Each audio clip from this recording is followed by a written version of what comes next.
Crewton Ramone's Awesome Math. I like this problem a lot. This is where we're Chai Boy. He refuses to be on the camera, so we are only going to show the problem. 3x squared, 17x, and 24. Dun, dun, dun, dun, and this is where we got the answer, right? And after a little fiddling and trying to build it with 4s, he found that actually what would have been better was 8s, right?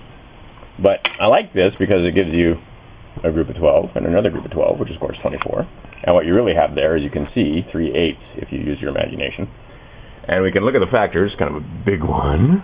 See it? There. How far from here to here?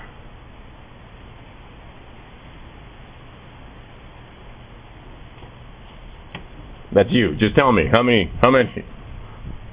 Remember, this guy comes along and he's sly. The whole thing, there's the man standing there. The whole thing is 3x squared and 17x, 3, 6, 9, and 8 more is 17, and 24, there's 24.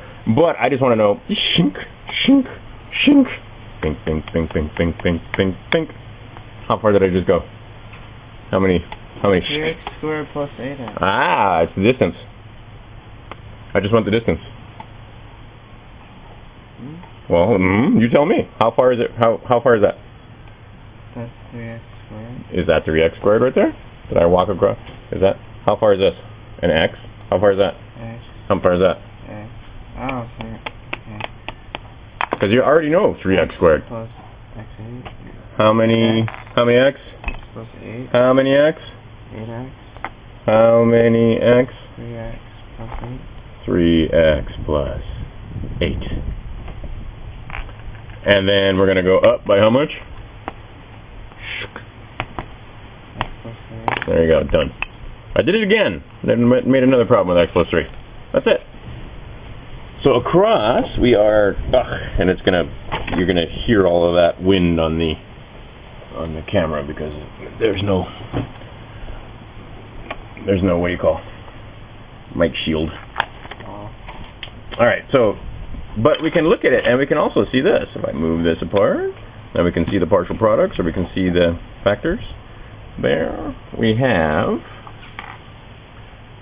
3x, 1, 2, 3x, just the edge, just the distance from here to here. But it's not just the edge, it's just from here to here, it's 3x.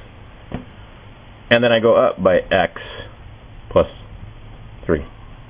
Plus this one, which is over by how many? Well, 1, 2, 3, 4, 5, 6, 7, 8. And it's still up by x plus 3. So on this one, I'm 3x and up by x plus 3. And over here, I'm 8. But the faster way of writing it is just that. But all three of those mean the same thing. See that? And then the other thing I could do is I could factor out the x if I wanted to. I could get crazy, get rid of all of this, and just be,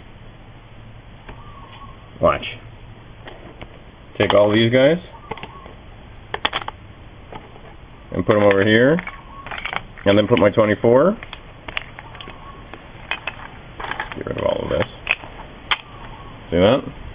Got a really white out here. And I could say that I have, what do I have? Well, I should turn it, but I don't have room. So I have to turn it like this to be able to show what's going on there. Get that out of there. I'd have all of that. And I could say, look, I'm x times 3x plus 17 plus the 24. See that? It's all ways of writing the same thing, just looking at it differently. And like I said, I'd have to draw it out like this instead. But I can't fit it on my table because there's not enough room there. And then my 1, 2, 3, 4, 5, 6, 7, 8, 9, 10, 11, 12, 13, 14, 15, 16, 17 that way. And my 24 up here. Right, so I'm x that way and 3x plus 17 that way. And then I have to add the 24. All we're doing is factoring these things and understanding what the heck it is we're doing. Right? Using the manipulatives to see what we're doing. Okay, because later on, this is going to be a very handy way when I want to be able to get another equal sign in here. When I want to be able to graph it. This is great for partial products when we get into the third power and understanding what we're doing there, why it works out that way, where I can just put these guys together going up, where I can just say it's 3x plus 8 times x plus 3. That's just economy of symbol again, right? And that's the whole thing, 3x squared plus 17x and 24. That's the whole rectangle. And these are various ways to factor it and break it up and think about it, and then write down the ways that we did it using symbols. All right. Crewton Ramone's howsofmath.com for more just playing with blocks. Really white out on that one.